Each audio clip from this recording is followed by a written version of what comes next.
Good morning, student. My name is Arun Kumar, and today we will discuss about the topic listening with comprehension and the public announcements. तो ये fifth lecture है हमारा. इससे पहले हम बाकी topics की बात कर चुके हैं, जिसमें अप्रोचेस और मेथड्स की बात कर चुके हैं. तो आइए, this is for the fourth semester DLED and English subject will be English. Let's move. तो इंग्लिश कॉम्प्रीहेंशन के बारे में आज हम बात करेंगे कि इंग्लिश कॉम्प्रीहेंशन होता क्या है. तो इसका मीनिंग हम देख लेते हैं कि listening comprehension is more than just hearing what is said. तो लिसनिंग कॉम्प्रीहेंशन उससे कहीं ज़्यादा है जो हम सुनते हैं. ठीक है, लिसनिंग और हियरिंग दोनों में डिफरेंसेस हैं. Hearing generally we just hear the things and we forget.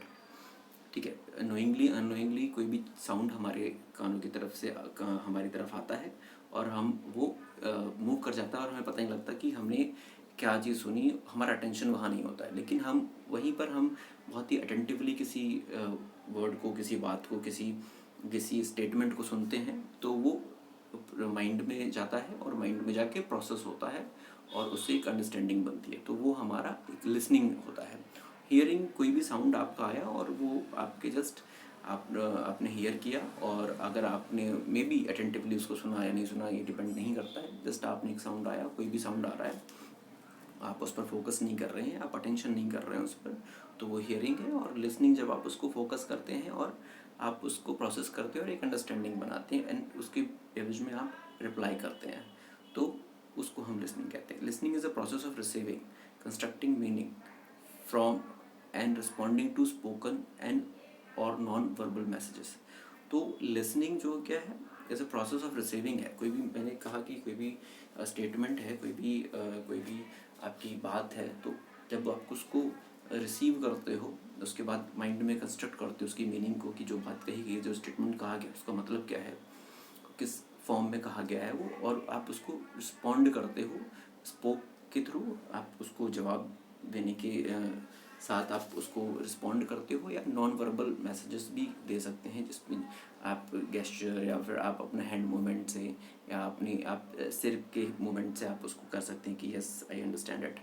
तो ये चीज़ें हैं लिसनिंग और हियरिंग में जो एक्चुअली में डिफरेंसेस है. तो लिसनिंग जो है वो एक्टिव प्रोसेस है. एक हियरिंग जो है वो एक्टिव प्रोसेस नहीं है. Listening is a active process. Basic types of listening कैसी होती है, एक होती है आपकी एक्टिव लिसनिंग और एक होती है आपकी सिलेक्टिव लिसनिंग. तो एक्टिव लिसनिंग में क्या होता है कि अंडरस्टैंड्स ऑल थिंग्स, है ना. एक्टिव लिसनिंग में हम सारी चीज़ें समझते हैं, जो भी बात कही जा रही है हम उसको फोकस करते हैं और सारी चीज़ों को हम अंडरस्टैंड करते हैं.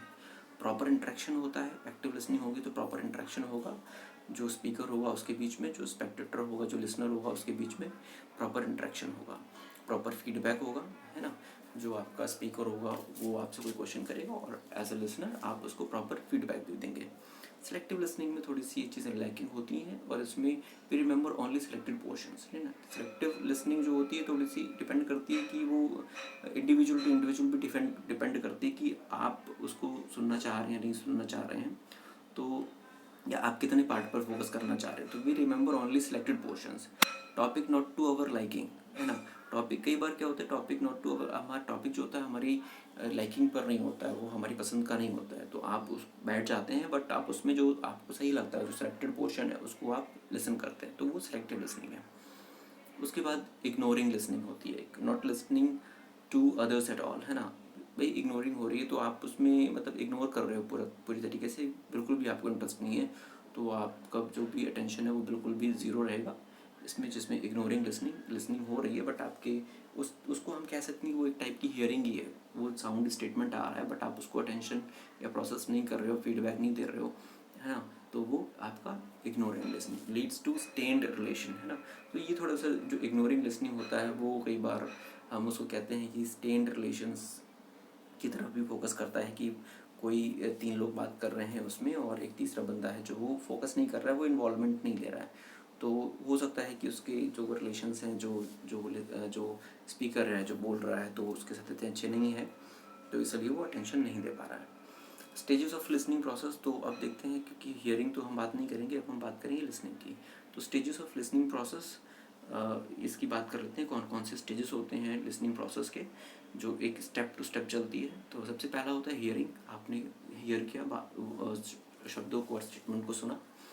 फोकसिंग ऑन मैसेजेस, जो भी मैसेज दिया जा रहा है, जो भी स्पीकर है जो स्टेटमेंट बोल रहा है उस पर आप फोकस करते हो, इंटरप्रेट करते हो उसको, फिर आप उसको इंटरप्रेट करते हो, माइंड में ले जाके उसको प्रोसेस करते हो। फिर उसके बाद एनालाइजिंग एंड इवेल्युएटिंग, एनालाइज करते हो कि ये जो बात बोली है वो किस संदर्भ में बोली है, और उसको इवेल्युएट करते हो कि अल्टीमेटली ये कितनी प्रोडक्टिव है। उसके बाद आप रिस्पॉन्ड करते हो, जिस संदर्भ में बात बोली गई है उसी के संदर्भ में आपका आंसर भी होता है, रिस्पॉन्ड करते हो, और आप उसकी एक अंडरस्टैंडिंग बनाने के बाद उसको रिमेंबर रखते हो, रिमेंबरिंग होती है ना, उसको रिमेंबर रखते हो बहुत लॉन्ग टर्म तक के लिए। लॉन्ग टर्म, या फिर आप कह सकते हैं कि अटेंशन आपका बहुत ज़्यादा था और आपने कुछ ऐसी एक्टिविटी भी करी जो प्रैक्टिकल हैंड ऑन एक्टिविटी भी करी, तो वो आपकी परमानेंट लर्निंग भी हुई इसमें, तो रिमेंबरिंग भी इसमें पॉइंट रहेगा लास्ट। अब इम्पॉर्टेंस क्या है लिसनिंग का, तो टू अवॉइड कम्युनिकेशन एरर्स, ठीक है। तो जो आपका इंग्लिश कॉम्प्रीहेंशन है, कोई भी बात को समझने की जब हम जहाँ तक बात आती है, तो उसमें इम्पॉर्टेंस रहती है कि टू अवॉइड कम्युनिकेशन एरर्स, है ना। तो जो कम्युनिकेशन एरर्स हैं उनको अवॉइड किया जाता है, इसलिए लिसनिंग इम्पॉर्टेंट है। Helps to learn something new, और डेफिनेटली अगर आप लिसनिंग करते हैं तो ये कोई ना कोई नई चीज़ सीखने में सहायता करती है। इट इज़ की टू सक्सेस, बिल्कुल लिसनिंग आप प्रॉपर करते हैं तो ये की टू सक्सेस है, क्योंकि आप हमेशा ही अटेंटिवली चीज़ों को लिसन करते हैं और उसको प्रोसेस करते हैं, रिस्पॉन्ड करते हैं और लर्निंग करते हैं अपनी। We display respect to others view point, listening में हम दूसरे के व्यू पॉइंट्स को भी हम रिस्पेक्ट करते हैं, और क्योंकि हम समझते हैं कि जो भी बात कही जा रही है वो उसको हम अंडरस्टैंड कर रहे हैं, इवैल्यूएट कर रहे हैं, एनालाइज कर रहे हैं, ये सब चीज़ें कर रहे हैं, तो हम रिस्पेक्ट कर सकते हैं दूसरे की कि एक नई लर्निंग हुई है, आपकी न्यू लर्निंग हुई है।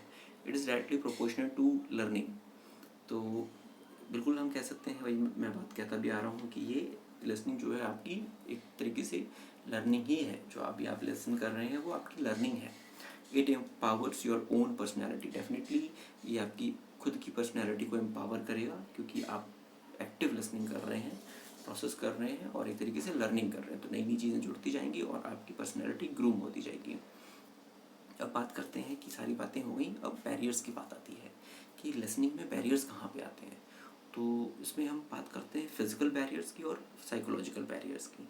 फिज़िकल बैरियर्स में जैसे फॉर एग्जांपल आप क्लासरूम में हैं या फिर किसी सेमिनार हॉल में हैं, तो नॉइज़ बहुत ज़्यादा आ रहा है, एक ऐसा अनयूजुअल नॉइज़ आ रहा है जिसकी वजह से प्रॉपर कम्युनिकेशन नहीं हो पा रहा और आप प्रॉपर लिसन नहीं कर पा रहे हैं, फिर आप उसको फर्दर प्रोसेस नहीं कर पा रहे हैं, उसकी अंडरस्टैंडिंग नहीं बना पा रहे हैं और आपकी अल्टीमेटली लर्निंग इफेक्ट हो रही है, ठीक है। तो फिजिकल बैरियर है noise. Defected mechanical devices, for example मैं अभी आपसे कम्युनिकेट कर रहा हूँ, तो हो सकता है कि मेरी वॉइस रिकॉर्ड प्रॉपर ना हुई हो, और अगर ऐसा नहीं होता और मैं इसको अपलोड करता हूँ, वीडियोज़ आप तक पहुँचाता हूँ और तब आप उसको सुनते हैं लेकिन आपको समझ में नहीं आ रहा बोला क्या जा रहा है, तो ये डिफेक्टिव मैकेनिकल डिवाइस है, ठीक है। तो हो सकता है मेरे मैकेनिकल डिवाइसेस में कहीं पे प्रॉब्लम आ गई है, साउंड रिसीव नहीं हो रहा है, रिकॉर्ड नहीं हो रहा है, सॉफ्टवेयर में प्रॉब्लम आ गई है, तो ये जब ये चीज़ें रहेंगी तो उसको हम डिफेक्टेड मैकेनिकल डिवाइस में, तो एक स्पीकर को ये चीज़ ध्यान रखनी चाहिए कि जब भी वो कम्युनिकेट करे तो जो उसके मैकेनिकल डिवाइसेस हैं उनको दुरुस्त रखें। अनकम्फर्टेबल इन्वायरमेंट कई बार होता है कि जो आप जहाँ पे बैठे हो वो आपको पसंद नहीं है वो जगह, तो एक तरीके से कह सकते हैं कि अनकम्फर्टेबल डिवाइसेस, अनकम्फर्टेबल इन्वायरमेंट में हम वहाँ पे स्पीकर भी है, लिसनर भी है, तो लेकिन आपको वो जगह पसंद नहीं है, हो सकता है आप ऐसा इन्वायरमेंट है कि बहुत गर्मी है वहाँ पे, तो वहाँ पे स्पीकर बोल रहा है लेकिन लिसनिंग नहीं हो पा रही है, क्यों नहीं हो पा रही है? क्योंकि बहुत गर्मी है, जो वेदर है वहाँ का, जो रूम का टेम्परेचर है वो बहुत हाई है, पसीने आ रहे हैं आपको, तो इसी बिल्कुल सेम ऐसे क्लासरूम में भी होता है, जैसे लाइट नहीं है तो बच्चों को प्रॉपर तरीके से ना ही बैठने के लिए मिल रहा है, या फिर आपको ऐसी जगह बोल दिया जाए बैठाने के लिए कि जहाँ बैठें और आप नीचे बैठे हैं, लाइट भी नहीं है, तो अनकम्फर्टेबल इन्वायरमेंट है वो, तो आपकी लिसनिंग वहाँ पे नहीं होगी प्रॉपर, तो आप वहाँ कह सकते हैं आपकी सिलेक्टिव लिसनिंग होगी। साइकोलॉजिकल बैरियर्स की बात करते हैं हम, स्टेट ऑफ हेल्थ। एक तो साइकोलॉजिकल बैरियर्स में आता है कि फॉर एग्जांपल आपको फीवर है, आपको कोई प्रॉब्लम है ना, आपको पेन है, आपको हेडेक है, तो इस ये साइकोलॉजिकल बैरियर है ना। तो इसमें आपका जो स्पीकर है तो वो जो भी स्टेटमेंट या वो बोल रहा है, जो भी बातें बोल रहा है तो आप उसको नहीं ध्यान देंगे, क्योंकि आप एक्चुअली में आप साइकोलॉजिकल बैरियर्स को फील कर रहे हैं कि मुझे तो प्रॉब्लम है, स्टेट ऑफ हेल्थ की प्रॉब्लम है, मतलब मेरी हेल्थ ठीक नहीं है ना। आपके दिमाग में ये चीज़ चल रही है, तो वो लिसनिंग तो कहीं कैसे भी हो नहीं सकती। डिसेबिलिटी है, फॉर एग्जांपल आपको कोई डिसेबिलिटी है और उसमें आपकी वो डिसेबिलिटी कैसी भी हो सकती है, लर्निंग डिसेबिलिटी है, हो सकती है आपकी, है ना। तो ये भी एक बड़ा फैक्टर है कि अगर किसी प्रकार की डिसेबिलिटी है, आप देख नहीं पा रहे हैं, आप सुन नहीं पा रहे हैं, है ना।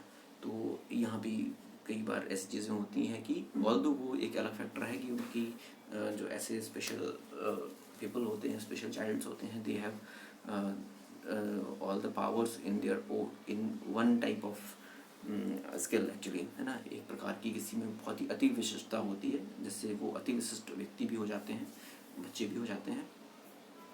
और उसके बाद बात करते हैं वेंडरिंग अटेंशन। अगर किसी व्यक्ति का वेंडरिंग अटेंशन है, वो मतलब किसी भी चीज़ों को, उसका नेचर ही ऐसा है कि वो एक एक बहुत लंबे टाइम तक एक पॉइंट पर वो स्टेबल नहीं हो पाता, वो अटेंशन नहीं दे पाता, तो उसका वेंडरिंग अटेंशन है। तो यहाँ पर भी हम कह सकते हैं कि वो सेलेक्टिव लिसनिंग ही कर पाएगा, वो एक्टिव लिसनर नहीं बन पाएगा। उसके बाद बात करते हैं being unsure of speakers ability. ये बहुत बड़ा फैक्टर है। कई बार होता है कि जो लिसनर होता है वो अनश्योर होता है कि स्पीकर्स की एबिलिटी क्या है, या वो मुझे जो चीज़ें बता रहा है कि वो मेरे लिए यूज़फुल है भी नहीं है, या फिर वो इतना खुद एलिजिबल नहीं है, खुद उसमें इतनी एबिलिटी नहीं है। तो जब ये चीज़ें भी होती हैं, तो भी ये माइंड में जब ये चीज़ें दिमाग में रहती हैं कि भाई स्पीकर की एबिलिटी पर ही डाउट है, तो वो जो बोलेगा वो आप परसीव नहीं करोगे। पर्सनल एनेक्सिटी, किसी प्रकार की आपको पर्सनल एनेक्सिटी है, तो आपकी डेफिनेटली कोई प्रॉब्लम है, घर में प्रॉब्लम है, या फिर कोई बात हो गई, या फिर किसी चीज़ से आप डर रहे हैं, तो पर्सनल एनेक्सिटी है, तो आप खुद उस पर फोकस नहीं करेंगे, वो वहाँ पे आप लिसनिंग नहीं कर पाएंगे। एटीट्यूड आपका होना चाहिए सुनने के लिए कि बिल्कुल मुझे जो बताया जा रहा है वो मुझे सीखना है, समझना है। इम्पेशेंस नहीं होना चाहिए। अगर आप इम्पेशेंस टाइप के व्यक्ति हैं तो आप परसीव नहीं कर पाएंगे स्टेटमेंट्स को और चीज़ों को, और आप एक तरीके से सिलेक्टिव लिसनिंग कर पाएंगे, या आपकी लिसनिंग जो है वो ज़ीरो होगी, तो आपकी लर्निंग भी ज़ीरो होगी। उसके बाद हम बात करते हैं हाउ टू लिसन इफेक्टिवली आपको सुनना कैसे है। तो उसके लिए आपको पहले स्टॉप टॉकिंग करनी पड़ेगी। अगर आप बात कर रहे ग्रुप में हैं तो आपको स्टॉप टॉकिंग करना पड़ेगा, क्योंकि आपको अटेंटिवली सुनना है। साइलेंट रहना पड़ेगा, बी साइलेंट। एम्पैथाइज होना पड़ेगा, आपको समझना पड़ेगा कि जो व्यक्ति जो स्टेटमेंट या बात अपनी बता रहा है, आपको उसके साथ जोड़ना पड़ेगा। क्वेश्चंस को आस्क करना पड़ेगा, पूछने पड़ेंगे बीच बीच में क्वेश्चंस, तब हम कह सकते हैं कि ये इफेक्टिव लिसनिंग हो रही है। मेंटेन आई कांटेक्ट बनाना पड़ेगा। ऐसा नहीं है कि स्पीकर कुछ बोल रहा है तो आप इधर उधर देख रहे हैं, तो इसमें लिसनिंग नहीं हो पाएगी। प्रैक्टिस लिसनिंग, इसके लिए आपको लिसनिंग की प्रैक्टिस करनी पड़ेगी। आपको चीज़ों को सुनना पड़ेगा बार बार, कई बार चीज़ों को समझना है, सुनना है ना। तो आपकी जब प्रैक्टिस रहेगी लिसनिंग की, तो आप एक अच्छे लिसनर बन पाएंगे। शो इंटरेस्ट शो करना पड़ेगा आपको, और लिसन क्रिएटिवली। तो क्रिएटिवली लिसन भी करना पड़ेगा। तो उसमें क्या होगा कि जो भी बात बोली, स्टेटमेंट बोला जा रहा है, तो आप उसमें आपकी खुद की क्रिएटिवनेस आप बोलेंगे और उसको फिर रिप्लाई भी कर पाएंगे। तो आप हमेशा अटेंटिव रहेंगे इस वे में। उसके बाद आती है wait and watch for non verbal communication. तो आपको थोड़ा सा ये भी देखना है कि नॉन वर्बल कम्युनिकेशंस को भी ध्यान में रखना है। Listen for ideas not just words. ठीक है, आइडियाज़ को भी सुनना है आपको, सिर्फ वर्ड्स ही नहीं सुनने हैं आपको, जो आइडियाज़, जो फैक्ट्स बोले जा रहे हैं उनको भी परसीव करना है। और put the speaker at ease. और जो स्पीकर है आपको उसको, ऐसा नहीं है कि आप कुछ कर रहे हैं और स्पीकर जो है वो आपको देख के डिस्ट्रैक्ट हो रहा है, तो क्या होगा कि वो डिस्ट्रैक्ट रहेगा, तो वो इतना इफेक्टिव कम्युनिकेट नहीं कर पाएगा, और आप भी फिर प्रॉपर लिसन नहीं करेंगे। अब ये तो बात हो गई आपकी लिसनिंग कॉम्प्रिहेंशन की। ठीक है, जो भी आप सुन के कैसे समझते हैं। अब हम बात करते हैं पब्लिक अनाउंसमेंट्स क्या होते हैं। तो पब्लिक अनाउंसमेंट्स को भी हम एक तरीके से कॉम्प्रिहेंड करते हैं, लिसनिंग कॉम्प्रिहेंशन का यूज़ करते हैं यहाँ पे, क्योंकि जो भी public announcement either it is जो टेलीविज़न पे आते हैं वो वर्बल होते हैं आपके। ठीक है, कोई गवर्नमेंट की कोई पॉलिसी चेंजेस है, कोई गवर्नमेंट कोई इम्प्लीमेंटेशन है, पॉलिसी इम्प्लीमेंटेशन है। जैसे हम अभी लॉकडाउन में समझते तो रोज़ गाइडलाइंस को हम देखते हैं, सुनते भी हैं कि ये चीज़ें ऐसे ऐसे काम करेंगी। तो यहाँ भी हम लिसनिंग करते हैं। तो पब्लिक अनाउंसमेंट होता क्या है वो हम देख लेते हैं कि you can refer to people in general और to the people in a particular country और कम्युनिटी एज द पब्लिक। तो पब्लिक कौन होती है? जो जनरल पीपल होता है, जो आम आदमी होता है, और या फिर किसी कंट्री का व्यक्ति है, किसी कंट्री के लोग हैं या किसी कम्युनिटी के लोग हैं, तो वो पब्लिक है। अनाउंसमेंट क्या होता है? An announcement is a statement made to the public.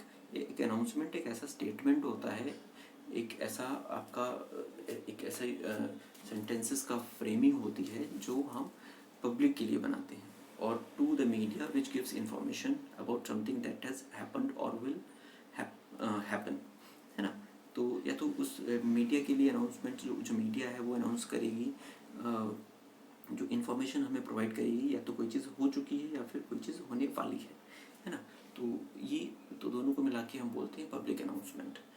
तो this is all about the public announcement and the listening comprehension.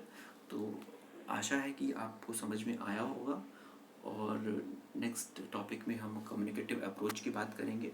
उसकी वीडियो मैं आपको बहुत ही जल्दी बना दूंगा। तो thank you and have a nice day. Thanks.